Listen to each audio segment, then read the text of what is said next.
Hello friends, welcome to our channel Ambi's handmade YouTube channel. நீங்கள் இப்போ பார்த்துட்டு இருக்கிறது கிளேங்க. இது கிளே வச்சு ஒரு விநாயகர் செய்ய போகிறேன். குழந்தைகளுக்கு வந்து ரொம்ப பிடிச்ச கடவுள் யாருன்னு கேட்டிங்கன்னா விநாயகர் தான் சொல்லுவாங்க. அதே மாதிரி கிளே கொடுத்து நீங்கள் ஏதாவது ஒரு ஃப்ளோர் இல்லைன்னா விநாயகர் இல்லைன்னா ஏதாவது ஒன்று அவங்கள செய்ய சொல்லுங்கள். கண்டிப்பாக மாட்டேன்னு சொல்லாமல் கண்டிப்பாக செய்வாங்க. மொபைல் கூட அவாய்ட் பண்ணிவிட்டு அவங்க இந்த மாதிரி ஆக்டிவிட்டி பண்ணுவாங்க. க்ளே கொடுத்திங்கனாவே அது தொடுறதுக்கு அவங்களுக்கு ஒரு மாதிரி சாஃப்டாக இருக்கும். ஒரு மாதிரி கையில் வச்சாங்கன்னா அதை அமுத்திட்டு ஏதாவது பண்ணி விளாண்டுட்டே இருப்பாங்க. பிகாஸ் அவங்களுக்கு வந்து இந்த மாதிரிலாம் க்ளே விளையாடுறதுக்கு இந்த மாதிரியெல்லாம் கொடுத்திங்கன்னா அவங்க ரொம்ப ஹாப்பியாக ஃபீல் பண்ணுவாங்க. பட் ரொம்ப குட்டி குழந்தைங்கன்னா பேரண்ட்ஸ் இந்த மாதிரி க்ளே எல்லாம் கொடுத்திங்கன்னா பக்கத்தில் இருந்து கொஞ்சம் சேஃபாக பார்த்துக்கோங்க. அவங்க எப்படி ஆக்டிவிட்டி எல்லாம் பண்ணுறாங்களான்னு பார்த்துட்டு அதை சேஃபாக வாங்கி மேலே வச்சுருங்க. ஏன்னா குழந்தைங்க சேஃபும் கொஞ்சம் முக்கியம். அப்புறம் ஜாயிண்ட் ஃபேமிலியில் இருக்கிற தாத்தா பாட்டி, அப்புறம் சிங்கிள் ஃபேமிலியில் இருக்கிற அம்மா அப்பாக்காக ஒரு சில விஷயங்க. ஏன்னா குட்டி பாப்பாங்க வந்து பேச நடக்க தெரியாத வரைக்கும் தாங்க குட்டீஸை நம்ம சுற்றி சுற்றி வரும். அதே அவங்க வளர்ந்து ஸ்கூல் போகும்போது ஒரு சில ஃபேமிலிஸ் தவிர யாரும் அதிகமாக பேச சான்ஸ் கொடுக்கறதில்ல. ஏன்னா ஸ்கூல் போகணும், படிக்கணும், டியூஷன் போகணும், படிக்கணுன்னே குழந்தைகளை வந்து நம்ம ஒரு ஒரு சர்க்கிள் மாதிரி போட்டு அதுக்குள்ளேயே அவங்கள சுற்ற விட்டுட்ருக்கோம். இதே அவங்க ஜாலியாக அவங்களா என்ஜாய் பண்ணுற ஒரே பிளேஸ்னால் அது வீடு தாங்க. வீட்டில் மட்டும்தான் அவங்களா இருக்காங்க. அதுவும் சாட்டர்டே சண்டே தவிர மற்ற நாளில் வந்து அவங்களுக்கு விளையாடுறதுக்கு டைமும் கிடைக்காது. அவங்க படிக்கணும்னு சொல்லிட்டு அதுலேயே அவங்க ஃபுல் டேவும் போயிடுது. இதே மார்னிங் வேக்கப் பண்ணாங்கன்னா 1/2 ஸ்கூல் பஸ் வந்துடும். அதுவும் இப்போல்லாம் ஸ்கூல் பஸ் வந்து 7 வந்துடுங்க. மார்னிங் வந்து கொஞ்ச நேரம் கூட கிட்ஸ்னால் ஃப்ரீயாக இருக்க முடியல. மார்னிங் ஃப்ரெஷ்ஷப் ஆகிட்டு வந்தால் ஒன்று டிவியில் சாமி பாட்டு பாடும், இல்லையா அம்மாவே சாமி வந்த மாதிரி லேட்டாச்சுன்னு பாடுவாங்க. ஸோ குழந்தைங்க ரொம்ப பாவங்க. அப்புறம் இன்னொன்றுங்க, தாத்தா பாட்டி இருக்காங்க அப்படின்னா அவங்க வந்து குழந்தைகளுக்கு சின்ன சின்ன ஸ்டோரிஸ் சொல்லுங்கள். நீங்கள் ஸ்டோரிஸ் சொல்லும்போது அந்த ஸ்டோரிஸை கேட்டுட்டு அவங்க கிளாஸில் 40 ஸ்டூடெண்ட்ஸ் இருக்காங்களோ அவங்க ஃப்ரெண்ட்ஸ் எல்லோரும் இருக்கும்போது அந்த குழந்தை வந்து தான் கேட்ட ஸ்டோரியை அவங்களுக்கும் ஷேர் பண்ணணுன்னு நினைப்பாங்க. அப்போ வந்து நீங்கள் சொன்ன ஸ்டோரி ஏதாவது ஒரு எக்ஸாம்பிளோடு சொல்கிறீங்கன்னா அந்த குழந்தை அது மைண்டில் நல்லா பதிய வச்சுட்டு அவங்க வந்து அவங்க ஃப்ரெண்ட்ஸ்க்கெலாம் சொல்லுவாங்க. ஃப்ரெண்ட்ஸ்க்கு 4 பேர்த்துக்கிட்ட சொல்லும்போது அவங்களுக்கு அது ட்ரைனிங் ஆகுது. எந்த ஒரு திக்கு திணறு அந்த மாதிரிலாம் எதுவுமே இல்லாமல் கரெக்டாக நின்று பேசுவாங்க. அதுவும் வந்து ஸ்டேஜ் ஃபியர் அப்படிங்கிறது வந்து ஒரு பயந்த எதுவும் இல்லாமல் முன்னாடி போய் நின்று அந்த போர்டுக்கு முன்னாடி ஃபஸ்ட்டு நின்று பேசுகிறக்கே ஒரு தைரியம் வேணும். அந்த தைரியம் வந்து தாத்தா பாட்டி அம்மா அப்பான்னு நீங்கள் சொல்கிற கதையே அந்த குழந்தைக்கு முதல் படியாக இருக்கக்கூடாது. ஃபஸ்ட்டு கிளாஸ் ரூமில் 4 பேர்த்து முன்னாடி அவங்க தைரியமாக அந்த ஸ்டோரி சொல்லும்போது அந்த ஸ்டேஜ் ஃபியர் அப்படிங்கிறதும் அவங்களுக்கு கண்டிப்பாக போகுங்க. அந்த ஸ்டேஜ் ஃபியர் போகிறதுக்கு உங்களோட ஸ்டோரி ஃபஸ்ட்டு ஸ்டெப்பாக இருந்தால் அந்த குழந்தைங்களும் ரொம்ப ஹாப்பியாக இருப்பாங்க. நீங்களும் ரொம்ப பெருமையாக நீங்கள் சொல்லிக்கலாம். அதுவும் ஒவ்வொரு ஸ்டோரிக்கும் ஒரு எக்ஸாம்பிள் வச்சு சொல்லுங்கள். ஃபார் எக்ஸாம்பிள் நானும் ஒரு ஸ்டோரி சொல்கிறேன் ஒரு எக்ஸாம்பிளோட. தேனீக்கள். ஒரு தோட்டத்தில் நிறைய மாமரம் இருந்துச்சு. அந்த மாமரத்தில் நிறைய தேன் பூச்சிகள் வந்து சண்டை போட்டுட்டு இருந்தாங்க. அந்த பக்கம் வந்த ராணி தேனீக்கு இவங்க சண்டை போடுற சத்தம் கேட்டு, ஏன் இங்கே சண்டை, என்னாச்சு, ராணி தேனி கேட்டுச்சு. அப்போது தேனீக்களில் ஒரு தேனி வந்து, நாங்கள் கஷ்டப்பட்டு துளி துளியாக சேர்த்து வச்ச தேனை நெருப்பு வச்சு அழிச்சிட்டாங்க, தேனையும் எடுத்துகிட்டு போயிட்டாங்க இந்த மக்கள். இதை தட்டி கேட்க ஆள் இல்லையா, இதை பற்றி தான் நாங்கள் சண்டை போட்டுட்டு இருக்கோம்னு ஒரு தேனி சொல்லுச்சு. அந்த தேனீக்களை பார்த்து ராணி தேனி என்ன சொல்லிச்சு தெரியுமா? நம்ம அழிஞ்சாலும் பரவாயில்ல, நம்ம எல்லோரும் சேர்த்து வச்ச தேன் வந்து மக்களுக்கு மருந்தாக பயன்படும், அவங்க உயிரை காப்பாற்ற பயன்படும்னு சொல்லுச்சு. அதுக்கப்புறம் நம்ம இருந்தாலும் சரி இறந்தாலும் சரி நம்மளோட உழைப்பு எல்லோருக்கும் பயன்படுற மாதிரி தான் இருக்கும்.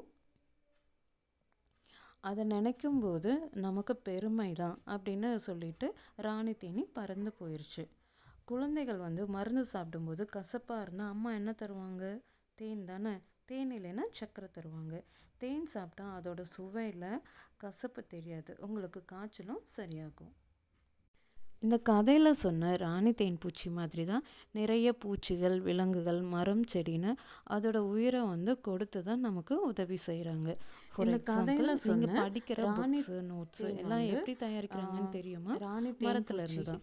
தாத்தா பாட்டி காலத்தில் கொஞ்சம் பேர் தான் படித்தாங்க. அப்போ கொஞ்சம் மரத்தை தான் அழித்து புக்ஸும் நோட்ஸும் ரெடி பண்ணாங்க. அம்மா அப்பா காலத்தில் அதிகம் பேர் படித்தாங்க, பாதி மரத்தையும் அழிச்சிட்டாங்க. இப்போ உங்கள் காலத்தில் இருக்கிற கொஞ்சம் மரமும் அழித்து உங்களுக்கு நோட்ஸ் புக்ஸுன்னு ரெடி ரெடி பண்ணிகிட்ருக்காங்க. ஒரு மரம் அழிஞ்சு அந்த மரத்தோட பேப்பரில் படித்து நிறைய டாக்டர்ஸ் இருக்காங்க, போலீஸ் இருக்காங்க, டீச்சர் இருக்காங்க, பிஸ்னஸ்மேன் இருக்காங்க, பிஸ்னஸ் உமன் இருக்காங்க. நிறைய பேர் சந்தோஷமாக வாழ மரம் ஹெல்ப் பண்ணியிருக்கு. மரம் அழிஞ்சாலும் நமக்கு பிரைட்டான ஒரு ஃப்யூச்சரை தான் கொடுத்துட்டு போயிருக்கு. உங்கள் ஸ்கூல் கிரவுண்டில் கூட கிளாஸுக்கு ஒரு மரம்னு வச்சு அந்த மரங்களும் உங்களை பார்த்து சந்தோஷப்பட்டு வளருவாங்க.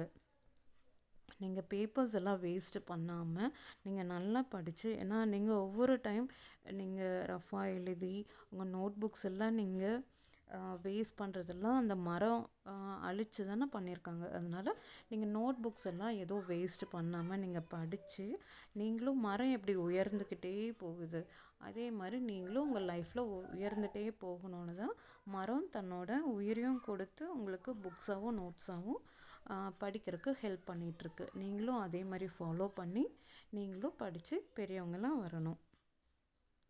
இந்த மாதிரி ஏதாவது ஒரு ஃபார் எக்ஸாம்பிளோடு சொன்னீங்கன்னா கண்டிப்பாக குழந்தைங்க வந்து கேட்டுப்பாங்க. அவங்களும் வந்து நான் இந்த கதை சொல்கிறேன், எனக்கு இந்த கதை பிடிக்கும், எனக்கு இந்த கதை தெரியும்னு சொல்லிட்டு கண்டிப்பாக ஸ்டோரி கேட்பாங்க. ஸ்டோரி கேட்டுட்டு அதை வந்து அவங்க ஃப்ரெண்ட்ஸ்க்கும் ஷேர் பண்ணுவாங்க. அப்போ என்ன ஆகும், அந்த கதையோடதை வந்து அந்த 4 குழந்தைங்க கேட்டாங்கன்னா அவங்க வீட்டில் சொல்லுவாங்க, அவங்க வேறு யாருக்காவது சொல்லுவாங்க. இந்த மாதிரி ஸ்ப்ரெட் ஆகும். ஒரு கதை வந்து ஸ்ப்ரெட் ஆகும்போது தான் அந்த குழந்தைங்க வந்து அவ்வளோ ஆர்வமாக சொல்லுவாங்க. அந்த ஃபோனுங்கிறது வந்து நல்லா அவாய்ட் பண்ணுறதுக்கு இந்த மாதிரி ஸ்டோரிங்க சொல்லுங்கள். அப்புறம் தாத்தா பாட்டியெல்லாம் உட்கார வச்சு அந்த காலத்துலன்னு நீங்கள் ஸ்டார்ட் பண்ணிங்கன்னா ஓடியே போயிடுவாங்க. பெரியவங்களே வந்து அந்த காலத்தில் அப்படின்ட்டு ஏதாவது சொன்னாங்கன்னா நம்மளே கேட்க மாட்டோம். ஐயோ மறுபடியும் அறுக்க ஆரம்பிச்சிட்டாங்களா அப்படின்னு மனசுக்குள்ள நினச்சிப்போம்.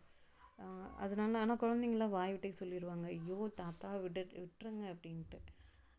அதனால் அவங்களுக்கு வந்து ஈஸியாக கொஞ்சம் புரிகிற மாதிரி நம்ம நார்மலாக எப்படி பேசுவோம் அந்த மாதிரி நீங்கள் ஏதாவது ஒரு கதை சொல்லி ஜோக் சொல்லி, இல்லை குழந்தைங்க வந்து ஃபோன் பார்த்துட்டு தனியாக படுத்துட்ருக்காங்கன்னா அவங்கக்கிட்ட கதை சொல்கிறேன்னு சொல்லிவிட்டு ஏதாவது ஒன்று நீங்கள் பேச்சு கொடுத்துக்கிட்டே இருக்கீங்கன்னா அவங்க ஒரு நாள் 2 நாள் உங்களை அவாய்ட் பண்ணுற மாதிரி இருந்தால் கூட நீங்கள் ஏதாவது ஸ்டோரி சொல்லிக்கிட்டே இருக்கீங்கன்னா கண்டிப்பாக அட்டாச் ஆயிடுவாங்க.